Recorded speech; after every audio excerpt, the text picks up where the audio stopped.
श्रीकृष्ण गोविंद श्रीकृष्ण गोविंद हरे मुरारे हे नाथ नारायण वासुदेव श्रीकृष्ण गोविंद श्रीकृष्ण गोविंद. श्रीमद् भागवत कथामृत भाग 31. एकादश स्कंद. अध्याय 1. यदुवंशीयांना ऋषींचा शाप. शुकदेव सांगू लागले, राजन, श्रीकृष्ण बलरामाने मिळून अन्य यदुवंशीयांच्या बरोबर बहुसंख्य दैत्यांचा संहार केला. तसेच कौरवांप्रमाणे अधर्मी दुष्ट राजांच्या पांडवांच्या हस्ते नाश करून पृथ्वीचा भार हलका केला. एवढे झाले तरी यदुवंशीय मात्र अत्यंत बलवान आणि मदोन्मत्त झाले होते. त्यांचा पराभव करणे देवतांना सुद्धा कठीण होते. त्यासाठी स्वधामी जाण्यापूर्वी या यदुवंशीयांचा सुद्धा नाश करून त्यांच्या भारापासून पृथ्वीच मुक्त करावे असा भगवंतांनी निश्चय केला. ब्राह्मणांच्या शापाचे निमित्त करून यदुवंशाचा संहार करविला आणि सर्वांना एकत्र करून आपल्या धामास ते घेऊन गेले. परीक्षिताने विचारले, गुरुदेव, यदुवंशीय तर धर्मपरायण ब्राह्मण भक्त होते, त्यांना ब्राह्मणांचा शाप कसा लागला? शुकदेव सांगू लागले, राजन, त्यावेळी विश्वामित्र, असित, दुर्वास, भृगु, कश्यप, वामदेव, अत्री, वशिष्ठ, नारद आदी महान ऋषीमुनी पिंडारक क्षेत्रात जाऊन राहू लागले होते. एके दिवशी काही यदुवंशीय उद्दिंड कुमार खेळत खेळत त्या क्षेत्रात जाऊन पोचले. त्यांनी खोट्या नाट्या नम्रतेने ऋषींना प्रणाम केला. त्यांनी जांबवती नंदन सांबास स्त्रियांच्या वेशात त्या ऋषीमुनींच्या जमावात नेले. ते त्या मुनींना विचारू लागले, हे महामुनेश्वर, ही सुंदर नेत्र असलेली तरुणी गर्भवती आहे. ही आपणास विचारू इच्छिते की यावेळी तिला पुत्र होईल का कन्या होईल, परंतु लज्जेमुळे ती काही विचारित नाही. आपण त्रिकाल ज्ञानी आहात, आपण कृपया सांगावे की हिला पुत्र होईल का कन्या. ज्यावेळी कुमारांनी ऋषीवरांना असा प्रकारे फसवण्याचा प्रयत्न केला, त्यावेळी ते ऋषीगण भगवत प्रेरणेने अत्यंत क्रोधित झाले आणि म्हणाले, अरे मूर्खांनो, ही कन्या अशा एका मुसळास जन्म देईल जो तुमच्या कुलाचा संहार करील. मुनींच्या मुखातून ही वाणी ऐकून ते सर्व कुमार अत्यंत भयभीत झाले. त्यांनी तत्काळ सांबाच्या अंगावरील वस्त्र दूर केले, तेव्हा त्याच्यातून एक मुसळ बाहेर पडले. आता ते आपल्या करणीचा पश्चाताप करू लागले. सर्व राजकुमार ते मुसळ घेऊन भरलेल्या राजसभेत आले. त्यांनी घडलेली सारी घटना महाराज उग्रसेन यांना सविस्तर सांगितली आणि ते मुसळ दाखविले. उग्रसेन महाराजांनी त्या मुसळाचे तुकडे तुकडे करून त्याचे पीठ करून समुद्रात फेकून देण्याची आज्ञा केली. त्याप्रमाणे त्या लाकडी मुसळाचे बारीक चूर्ण समुद्रात टाकून दिले. मुसळाचा लोखंडाचा जो भाग होता त्याचेच तुकडे तुकडे करून समुद्रात फेकून दिले. ते तुकडे एका माशाने गिळले. एका कोळ्याच्या जाळ्यात अन्य माशांबरोबर तो मासा सुद्धा आला, ज्याने लोखंडाचे तुकडे गिळले होते. माशांच्या पोटातील लोखंडाचा गोळा जरा नावाच्या व्याधाने आपल्या बाणाच्या टोकास लावला होता. मुसळाचे जे चूर्ण पाण्यात टाकले होते ते समुद्र तीरावरील जमिनीवर वाहत वाहत आले. त्याच्यापासून तेथे आयरक नावाचे एक प्रकारचे अतिशय शक्तिशाली असे गवत उगवले. येथे अध्याय 1 संपन्न झाला. देवर्षी नारदांकडून वसुदेवास उपदेश. देवर्षी नारदांना द्वारकेत श्रीकृष्णासमवेत राहणे फार प्रिय होते. या ठिकाणी दक्षाच्या शापाचा परिणाम होत नसे. एकदा देवर्षी वसुदेवांकडे आले. वसुदेवांनी त्यांचा यथायोग्य सत्कार करून त्यांची पाद्यपूजा केली. नंतर वसुदेव त्यांना म्हणाले, सुव्रत, मला असा उपदेश करा ज्याच्या योगाने मी जन्म मृत्यूरूप या भया व संसारातून मुक्त होईन. देवर्षी नारद वसुदेवांचा हा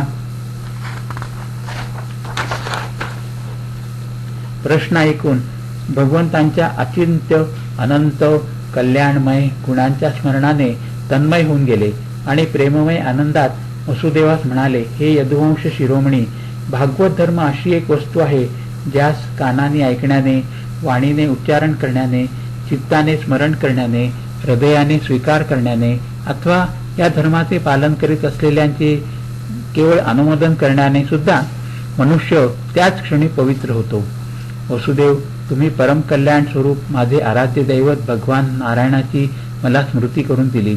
देवर्षी पुढे म्हणाले, वसुदेव भगवंताचे अंशावतार असलेल्या ऋषभदेवांना 100 पुत्र होते. त्यापैकी 9 संन्यासी झाले. त्यांनी आत्मविद्या प्राप्त करण्यासाठी अथक परिश्रम करून नैपुण्य प्राप्त केले होते. त्या 9 योगेश्वरांची नावे अशी होती: कवी, हरी, अंतरिक्ष, प्रबुद्ध, पिप्पलायन, आविर्होत्र, द्रुमिल, चमस आणि करभाजन. एकदा विदेहराज महात्मा निमी मोठ्या मोठ्या ऋषीमुनींना जमवून एक महान यज्ञ करीत होते.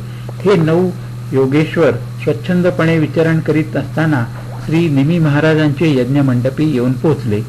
हे 9 योगेश्वर भगवंतांचे परम प्रेमी भक्त आणि सूर्यासमान तेजस्वी होते. त्यांना आलेले पाहताच महाराज निमी आणि सर्व ब्राह्मण उठून उभे राहिले. महाराजांनी त्या 9 योगेश्वरांना यथायोग्य स्थान प्रदान केले.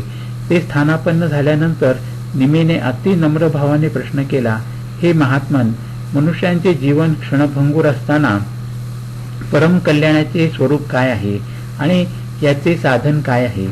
या 9 योगेश्वरांपैकी कवींनी सांगितले: राजन, भक्तांच्या हृदयातून कधीही दूर न होणाऱ्या अच्युत भगवंताच्या चरणांची नित्य निरंतर सेवा, उपासना हीच विश्वात परम कल्याणकारी आणि आत्यंतिक क्षेमदायक आहे. सर्वथा भयशून्य आहे. या उपासनेचे अनुष्ठान केले असता देह, गेह आणि तुच्छ पदार्थातील आपली आसक्ती पूर्णपणे नष्ट होते. कवी पुढे म्हणाले: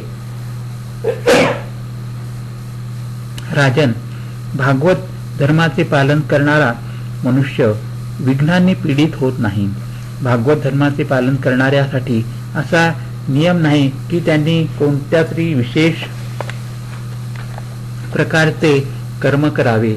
साधक शरीराने, वाणीने, मनाने, इंद्रियांनी, बुद्धीने, अहंकाराने जे काही कर्म करतो ते सर्व परमपुरुष नारायण यांच्यासाठीच करावयाचे आणि ते सर्व याच भावाने भगवंतास समर्पण करावयाचे. हाच भागवत धर्म आहे, अत्यंतिक कल्याणाचा सोपान आहे. या प्रश्नाचे समाधानकारक उत्तर मिळाल्यानंतर महाराज निमींनी दुसरा प्रश्न विचारला: योगीश्वर, आता कृपा करून मला भगवत भक्तांची लक्षणे सांगावी. त्यांचा काय धर्म असतो, त्यांचा स्वभाव कसा असतो आणि तो अन्य मनुष्यांची कसा व्यवहार करतो? कोणत्या लक्षणाने तो भगवंतास प्रिय होतो? या प्रश्नाचे उत्तर दुसरे योगीश्वर हरी यांनी दिले. ते म्हणाले: राजन, आत्मस्वरूप भगवंत समस्त प्राणीमात्रांमध्ये आत्मरूपाने, नियंता रूपाने स्थित आहे. जो कोठेही न्यून अधिक न पाहता सर्वत्र परिपूर्ण भगवंत सत्तेसच पाहतो आणि त्या बरोबरच समस्त प्राणी आणि पदार्थ आत्मस्वरूप भगवंतामध्येच आधेय रूपाने अथवा अध्यस्त रूपाने स्थित आहेत, अर्थात वास्तवात भगवत स्वरूपच आहेत, असा ज्याचा अनुभव असतो, अशी ज्यांची सिद्ध दृष्टी असते, त्यास भगवंताचा परमप्रेमी उत्तम भक्त समजावे. जो भगवंताशी प्रेम, त्याच्या भक्तांशी मित्रता, दुःखी अज्ञानी लोकांवर कृपा आणि भगवंताशी द्वेष करणाऱ्यांची उपेक्षा करतो, तो मध्यम कोटीचा भक्त समजावा.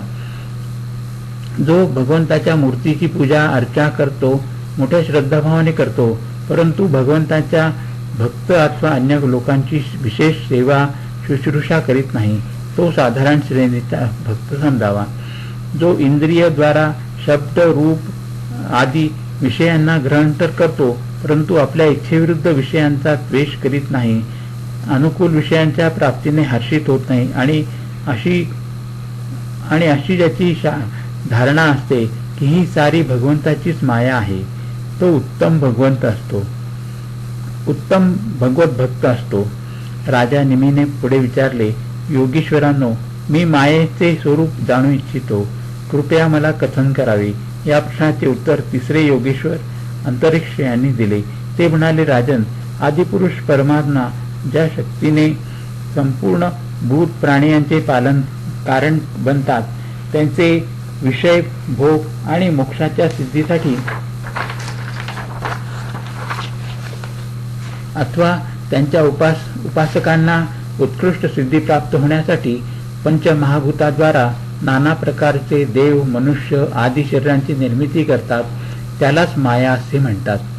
पंचभूतांनी युक्त अशा शरीरात अंतर्यामीच्या रूपाने परमात्मा प्रवेश करतो. या शरीरालाच आत्मा मानणे आणि त्यात आसक्त होणे ही एक भगवंताची मायाच आहे. अशी अनेक मायेची उदाहरणे योगीश्वर अंतरिक्षाने सांगितली. राजा निमीने त्या योगेश्वरांना म्हटले, महर्षी, जे लोक मनाला वश करू शकत नाहीत आणि जे लोक शरीर आदी मध्ये आत्मबुद्धी ठेवतात ते या मायेस कशा प्रकारे पार करून जाऊ शकतात. चौथे योगीश्वर प्रबुद्ध म्हणाले, राजन, संसारात बांधला गेलेला मनुष्य सुखप्राप्ती आणि दुःख निवृत्तीसाठी मोठी मोठी कर्मे करतो, परंतु त्या कर्मामुळे विपरीतच फळ मिळते. तो सुखाऐवजी दुःखच प्राप्त करतो. एका संपत्तीचीच गोष्ट घेतली तर गरजेपेक्षा खूप अधिक संपत्ती दुःखालाच कारणीभूत होते. याच प्रकारे घर, पुत्र, स्वजन, संबंधी, पशु, धन आदी वस्तू अनित्य आणि नाशवंत आहेत. यांच्यामुळे सुखशांती मिळू शकत नाही. यासाठी जो परम कल्याणाचा जिज्ञासू असेल त्याने गुरुदेवांची शरण घ्यावी. गुरुदेव शब्दब्रह्म, वेदांचे पारदर्शी विद्वान आणि परब्रह्मात परिनिष्ठित ज्ञानी पुरुष सुद्धा असावेत, ज्यामुळे आपल्या अनुभवाच्या गोष्टी ज्ञान आपल्या शिष्यांना ते देऊ शकतील. त्यांचे चित्त शांत असावे. व्यवहार आणि प्रपंचात विशेष प्रवृत्ती नसावी.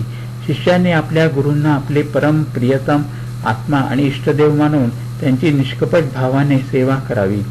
अशा प्रकारे जो भागवत धर्माची शिकवण ग्रहण करतो त्याला भगवंताद्वारे प्रेमभक्तीची प्राप्ती होते आणि तो नारायण परायण होतो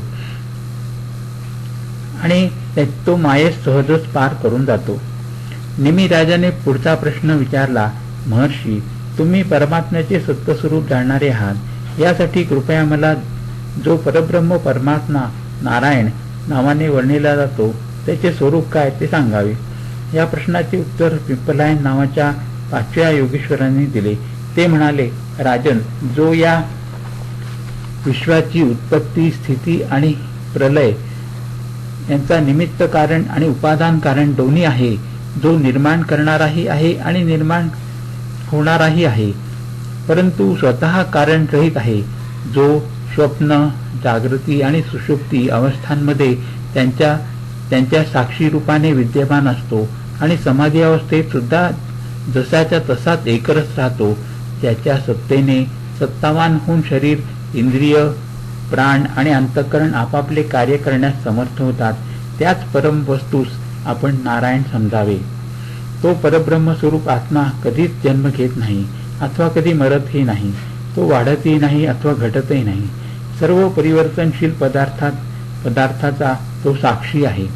यानंतर राजा निमीने योगीश्वरांना कर्मयोगाचा उपदेश करण्याची विनंती केली. या प्रश्नाचे उत्तर 6वे योगीश्वर अविरहोत्र यांनी दिले. ते म्हणाले, राजन, कर्म म्हणजे